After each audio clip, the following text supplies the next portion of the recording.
Bon, je vais donner la parole à Bertrand Thuillier, qui est ingénieur et qui est docteur en sciences, sur le projet CIGEO. Merci Michel. Bonjour à vous toutes et à vous tous. Alors je voudrais tout d'abord remercier Michel pour nous donner l'occasion de parler de CIGEO dans cette enceinte et je crois que c'est vraiment important. Alors CIGEO, c'est un projet qui est complexe et cet après-midi, je vous propose déjà de revenir un petit peu sur les principaux points de description de CIGEO. Et puis ensuite de répondre à trois questions qui me paraissent essentielles dans un projet de ce type-là ou dans tout type de projet. C'est quelle est l'utilité ? Est-ce que CIGEO répond à ses objectifs ? Donc ça, c'est un premier point, première question. Ensuite, deuxième question qui est également importante, où se situe CIGEO ? Est-ce que le choix de Bure est réellement un choix pertinent ? Et on va voir pourquoi ça ne l'est pas. Et ensuite, comment ? C'est-à-dire quels sont les éléments, quels sont les principes qui sont à la base de la conception de CIGEO ? Et pareil, on va voir pourquoi ce n'est pas forcément très approprié. Puis enfin, je terminerai ensuite sur des enseignements et sur quelques suggestions par rapport à ça. Alors, on va débuter sur la description de CIGEO. Alors, il faut savoir que c'est un projet qui a été imaginé dans les années 90. Si vous pouviez passer la diapo suivante. Donc, c'est un projet qui a été imaginé dans les années 90, qui a été étudié pendant 20 ans. Et maintenant, je dirais l'étape suivante, ça va être, si vous pouviez passer la diapo suivante. Voilà. Donc c'est un projet qui a été étudié pendant 20 ans et la prochaine étape c'est cette année, en fin d'année, la demande d'autorisation de création ou en début d'année prochaine. Puis ensuite ce sera, si c'est accepté, un démarrage des travaux dans les années 2025 à peu près et pour une exploitation qui devrait durer jusqu'à 2150. Donc vous voyez, un projet vraiment d'importance. Alors, comment on peut le définir ou le décrire ? Disons qu'il y a 4 zones importantes. Il y a 2 zones, je dirais, de surface et 2 zones souterraines. En zone de surface, la première zone, c'est ce qu'on appelle la zone de descendrie, qui sera associée au terminal ferroviaire, donc là où arriveront les colis et là où descendront les colis vers les zones, je dirais, souterraines. Et l'autre zone de surface, ce sera la zone puits, donc puits pour le personnel, puits pour les aérations. Puis ensuite, 2 autres zones, les zones de moyenne activité vie longue et l'autre zone haute activité vie longue, je vais les détailler. Alors, juste pour donner quelques chiffres du projet, c'est très conséquent. Il faut savoir que c'est environ 270 km de galeries souterraines. 270 km de galeries souterraines. C'est 10 à 15 km de surface souterraine, mais qui pourrait être étendue à 30 km². Et c'est également de l'ordre de 9 à 10 millions de mètres cubes de terre qui seront à excaver. Donc à peu près un ordre d'idée comme le tunnel sous la Manche. Alors maintenant, passons à la zone, aux zones souterraines. Donc une première zone qu'on va appeler moyenne activité. Alors c'est constitué par des sortes de cathédrales souterraines. C'est 22 cathédrales qui font à peu près 850 mètres de long, 12 mètres de diamètre, un front de taille de 110 mètres carrés, je ne sais pas si vous imaginez, un front de taille de 110 mètres carrés, et avec évidemment des risques d'effondrement. C'est également le fait que dans ces cathédrales, les colis ne seront pas dotés de protection radiologique. C'est-à-dire qu'en fait, il sera nécessaire d'avoir ce qu'on appelle un véhicule de transfert ou une hotte de transfert qui transférera et qui confinera durant le transport de la surface vers le stockage souterrain les colis. Et ça veut dire donc, par conséquence, que quand il y aura le premier colis qui sera inséré dans cette zone de moyenne activité, dans cette cathédrale, on ne pourra plus pénétrer dans l'alvéole. Et donc, en fait, ça veut dire que derrière, c'est une maintenance qui sera délicate. Ce sera des colis qu'on ne pourra pas enlever, etc., au fur et à mesure du remplissage. Donc, c'est quelque chose de vraiment très, je dirais, très, très sensible. Ensuite, on va passer à la deuxième zone de stockage. Alors là, c'est totalement différent. C'est pour les hautes activités. Alors, il faut se représenter, c'est à peu près des tubulures en acier d'environ 70 cm de diamètre et sur 140 mètres. Alors, à l'origine, ça devait être 30 mètres pour pouvoir récupérer les colis. Là, maintenant, c'est 140 mètres. Et donc, ce qui va se passer, c'est que c'est en acier.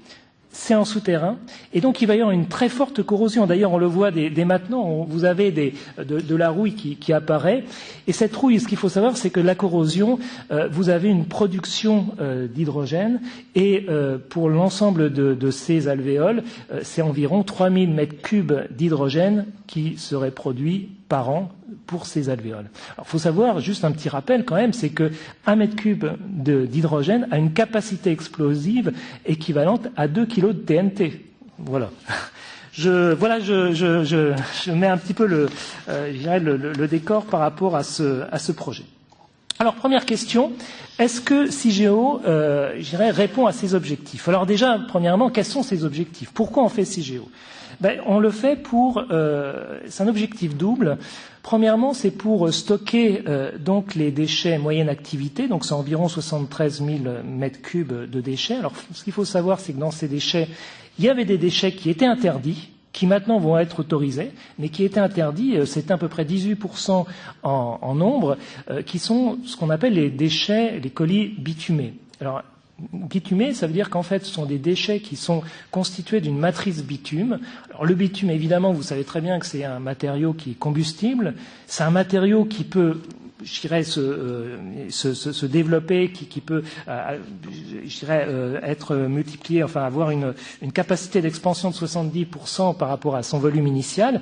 Mais c'est surtout aussi des colis qui peuvent avoir une capacité d'auto-inflammation par des réactions chimiques. Donc des colis vraiment assez délicats.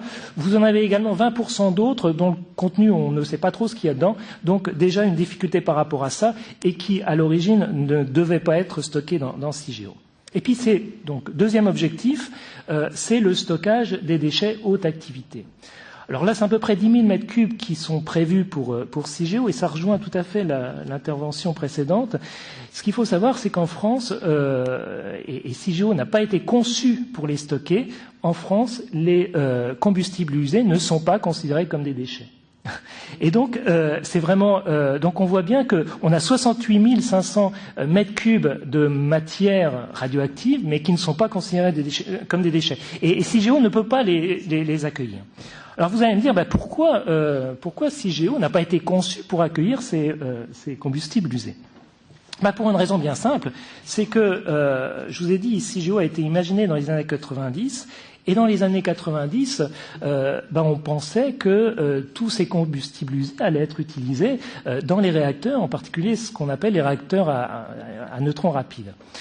Alors, il y a eu un réacteur d'études, de recherche qui est maintenant arrêté, bien entendu, c'est le réacteur Rhapsody, mais vous connaissez sûrement deux autres réacteurs d'exploitation qui s'appellent Phénix et Superphénix, qui sont également arrêtés et démantelés, mais pire, le dernier réacteur de recherche pour ces réacteurs à neutrons rapides, c'est Astrid, et il vient d'être arrêté cette année. Donc ça veut dire qu'en fait, évidemment, il est hors de question, enfin les réacteurs à neutrons rapides, on voit bien que c'est quelque chose qui sera assez difficile à mettre en œuvre. Mais en parallèle, ce qu'il faut bien voir, c'est que l'ANDRA, dans ses derniers communiqués, dans une publication il y a un peu plus d'un an, par rapport au scénario et par rapport aux objectifs de CIGEO, considérait que le parc actuel nucléaire français allait être remplacé par un parc d'EPR et ensuite, donc je dis bien en une autre génération, en réacteur à neutrons rapides. Donc on voit bien que c'est un scénario complètement irréaliste et donc on voit bien que si CIGEO ne peut pas accueillir ces combustibles usés, CIGEO n'a absolument aucune utilité et donc ne répond pas à ses objectifs pour ces raisons-là. Donc ça c'est la première réponse par rapport à cette question de l'utilité et de la réponse aux objectifs de CIGEO. Passons maintenant à la deuxième question, où ? Pourquoi CIGEO est à Bure? Alors, ce qu'il faut revenir, il faut revenir dans les années 90 également. En 91, en France, il y a une loi qu'on appelle la loi Bataille, et pour laquelle, en fait, il y avait trois voies de solution pour les déchets radioactifs. Première voie qui était une voie de transmutation, Deuxième voie qui était un entreposage longue durée, et troisième voie qui était le stockage géologique, mais assorti d'une condition, je dirais, express, qui était de pouvoir construire un certain nombre de laboratoires pour étudier et comparer scientifiquement l'opportunité de stocker dans différentes roches hautes, que ce soit du basalte, que ce soit du granit, que ce soit de l'argile, du sel, etc. Et alors, ce qui s'est passé, donc ça, c'était en 91, et donc il y a eu un certain nombre de régions qui ont été envisagées. Et ce qui s'est passé, c'est que, sous la pression des élus de Meuse et de Haute-Marne, en réalité, il n'y a eu qu'un seul laboratoire qui a été construit. Il y a également eu l'opposition d'un certain nombre de régions, mais en tout cas, il n'y a eu qu'un seul laboratoire qui a été construit, qui a été à Bure. Ça, c'est en 98. Et en 2006. Évidemment, il y a eu un seul laboratoire, il y a eu un seul lieu de stockage. Et donc, on voit bien que le stockage à Bure n'est pas, je dirais, une localisation liée à des origines rationnelles, scientifiques, parce que c'était la meilleure solution. Non, c'est vraiment sous la pression politique. Alors, pourquoi? Ça aurait pu être un bon choix, mais c'est un très mauvais choix. Alors, pourquoi c'est un très mauvais choix? Parce que, premièrement, quand c'est à Bure, ça veut dire que c'est dans de l'argile. Et ce qui dit argile veut dire qu'en fait, l'argile, je dirais, a deux propriétés extrêmement pénalisantes pour un stockage industriel. Premièrement, c'est une roche qui est saturée en eau, c'est 7 à 8% d'eau, donc ça veut dire que vous avez déjà, si vous évacuez, si vous désaturez le massif, c'est-à-dire que si l'eau s'en va, vous avez déjà des fractures, des fissures qui se créent. Mais c'est également le fait que, et vous le connaissez sans doute, il y a un phénomène de radiolyse, c'est-à-dire qu'en présence d'eau et de fort rayonnement, vous allez avoir une production d'hydrogène, mais également de composés extrêmement corrosifs vis-à-vis des métaux. Donc ça, c'est le deuxième point. Mais également, deuxième caractéristique, c'est qu'en fait, c'est une roche friable. Michel l'a dit et répété, et ça, c'est vraiment un point extrêmement important. C'est que c'est une roche friable et donc ça veut dire que c'est une roche qui n'est pas autoporteuse. Ça veut dire qu'il vous faut des soutènements extrêmement importants. Et donc, le fait d'avoir ces soutènements extrêmement importants veut dire des quantités d'acier extrêmement importantes, des centaines de milliers de tonnes. On l'a vu déjà également dans les alvéoles haute activité. Et donc, ça veut dire en réalité, avec cette production d'hydrogène par radiolyse, mais cette production également d'hydrogène par cette présence de structures métalliques très importantes, ça veut dire que très simplement, je vais le dire comme ça, mettre des déchets radioactifs dans de l'argile, c'est réellement construire une usine à hydrogène. Voilà. Alors, maintenant, troisième question. Est-ce que les auteurs, est-ce que les concepteurs ont pris en compte ces propriétés de l'argile? En fait, je dirais avec difficulté. Parce que ce qui se passe, c'est que si on revient sur l'argile, et c'est vraiment essentiel, l'argile est une roche, je vous ai dit, qui n'est pas autoporteuse, qui nécessite des soutènements très importants. Qui dit des soutènements très importants, Michel a parlé du béton. Ça veut dire qu'en fait, le volume utile est extrêmement coûteux. Ça veut dire que on ne va pas creuser et puis mettre les colis. Non, il faut vraiment faire des structures, de résistance par rapport aux pressions, parce que sinon la roche s'effondre. Et donc, qui dit ça veut dire que il va falloir trouver une solution pour réduire le coût. Alors, quelle a été la solution pour réduire le coût? Ça a été de ne pas doter les colis de protection radiologique.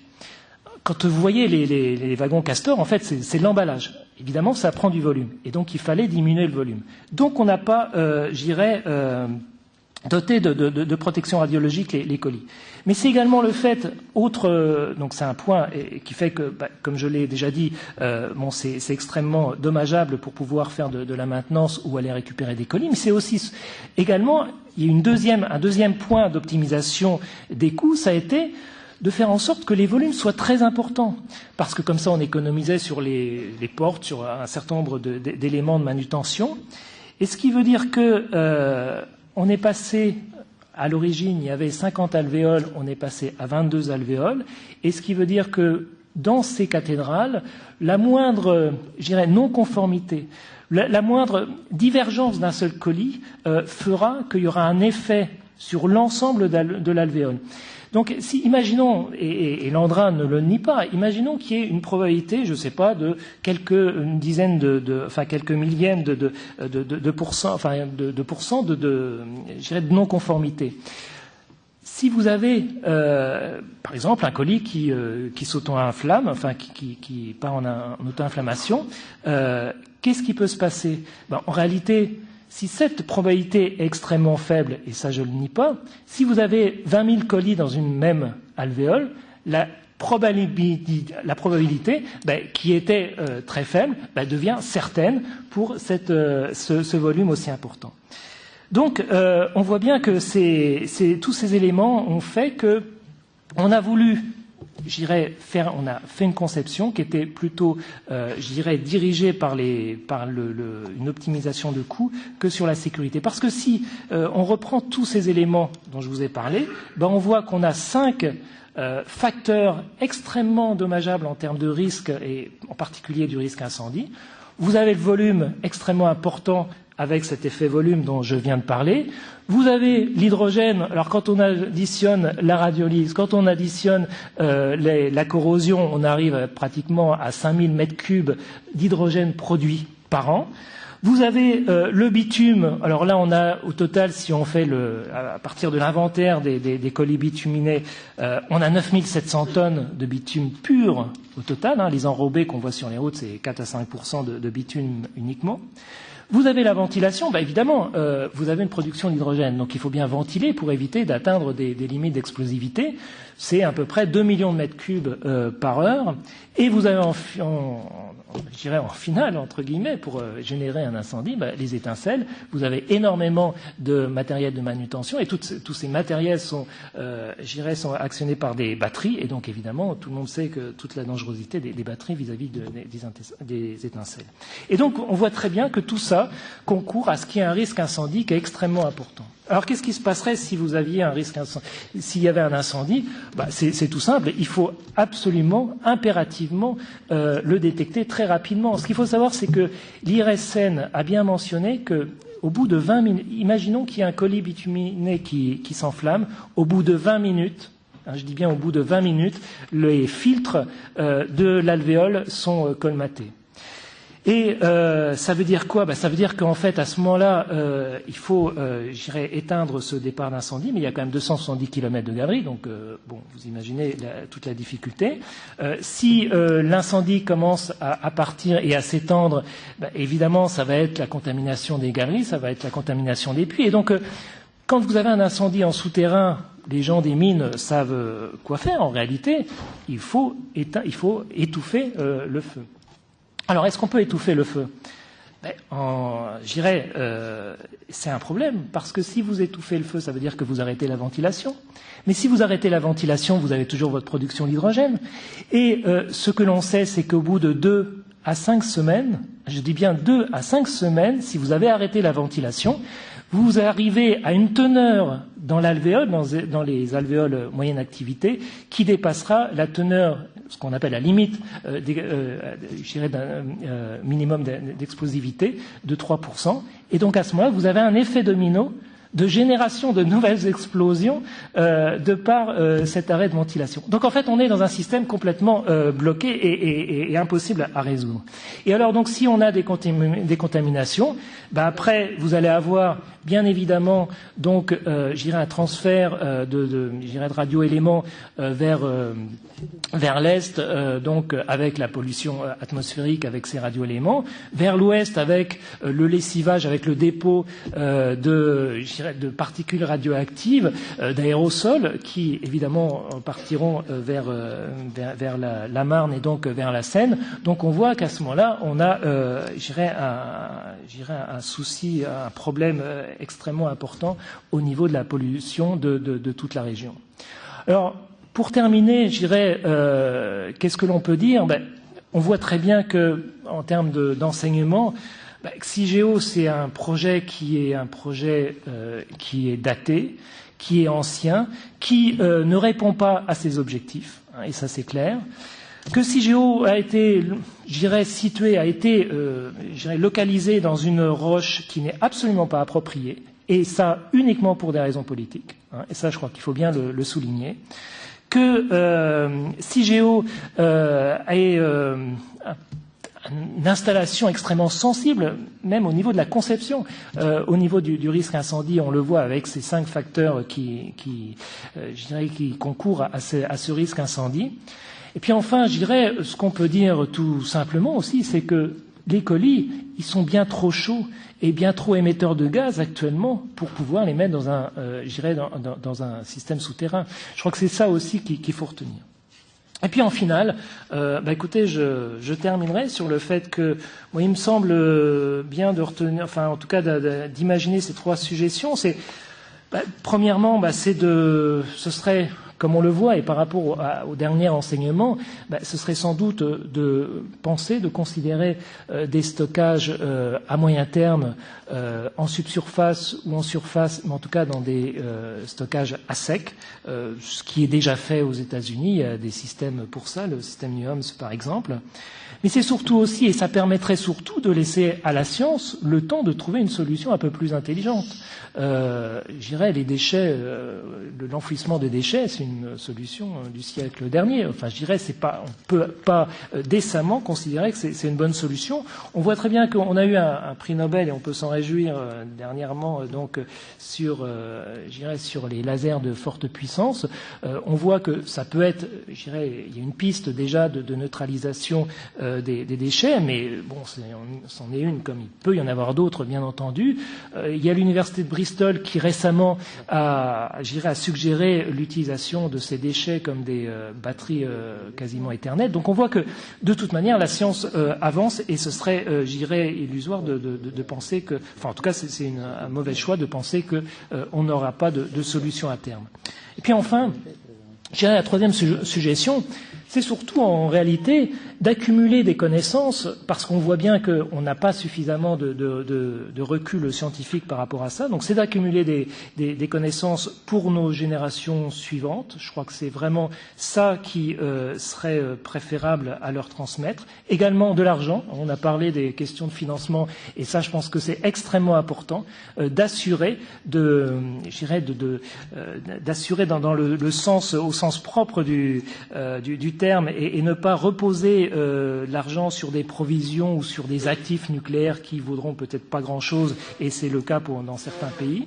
Donc c'est vraiment ça je pense, faudrait transmettre aux générations suivantes, plutôt que parce que et j'en termine là. Imaginons, nous, on se situe à une génération suivante, et on en a un peu parlé, de gens qui, la génération précédente, a préféré balancer par-dessus bord des déchets radioactifs dans la Manche ou dans l'Atlantique. Écoutez, en tant que génération suivante, il est préférable de nous laisser le choix de ces décisions, parce qu'on aurait sans doute préféré les avoir dans des entrepôts plutôt que de les avoir dans nos assiettes ou sous forme de crustacés ou de poissons. Voilà. Écoutez, je vous remercie pour votre attention.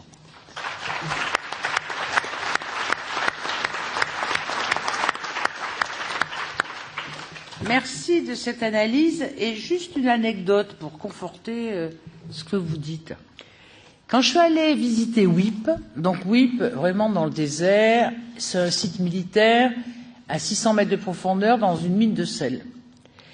Et quand je suis arrivée, tous les fûts, donc les fûts militaires, c'était des déchets moyennement radioactifs. Ils étaient passés avec un appareil qui faisait la radioscopie de ce qu'il y avait dans les fûts. Je leur disais, mais pourquoi vous faites ça? Ils disaient, on refuse qu'il y ait de la matière organique. Dès qu'il y a de la matière organique, il y a fabrication d'hydrogène. Donc on veut que les fûts soient homogènes. Et dès qu'il y avait un chiffon, un truc et tout ça, hop, ils l'ouvraient, ils le reconditionnaient. C'était, mais alors, moi ça m'avait énormément surpris de voir ce côté très strict. 2014, il y a eu justement radiolyse et il y a eu explosion à WIP. Donc à 600 mètres de profondeur. 2 milliards, je sais pas combien d'euros, rien que pour... Et les gens, ils voulaient pas redescendre, parce que c'est ça quand même qu'il faut se représenter. À 600 mètres de profondeur, vous voyez, alors c'est irréversible, parce que quand on allait dans les galeries, vous avez déjà, vous savez, des langues de sel, vous voyez, qui recouvraient les fûts.